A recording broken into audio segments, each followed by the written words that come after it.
మా బావ నన్ను ఎప్పటినుంచో బుజ్జి బోటి తీసుకొస్తాను ఫ్రై చేసి పెట్టు అని అడుగుతున్నాడు. బట్ నాకు ఆ బోటి క్లీన్ చేయడం, ఆ స్మెల్ అనేది అస్సలు పడదు. బోటి అనే కాదు, ఈవెన్ ఫిష్ అయినా కూడా క్లీన్ చేయకముందు అస్సలు ముట్టుకోను అనమాట. పాపం ఏది తెచ్చినా సరే మా బావే నాకైతే ఆ క్లీనింగ్ అంతా చేసిస్తాడు. బోటిని ఎంత నీట్గా వాష్ చేసుకుంటే మనకి స్మెల్ అనేది అస్సలు ఉండదన్నమాట.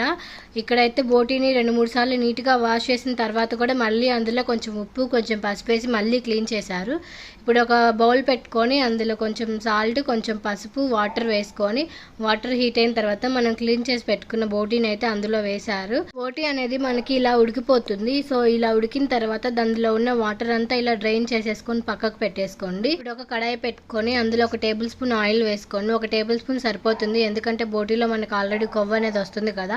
సో కొవ్వు నుంచి ఆయిల్ అనేది మనకు వస్తుంది. 1 టేబుల్ స్పూన్ ఆయిల్ వేసుకొని ఉడికించుకున్న బోటీ ఇందులో వేసుకొని కొంచెం ఉప్పు, కొంచెం పసుపు వేసి అలా కొంచెం సేపు వేయించుకోండి.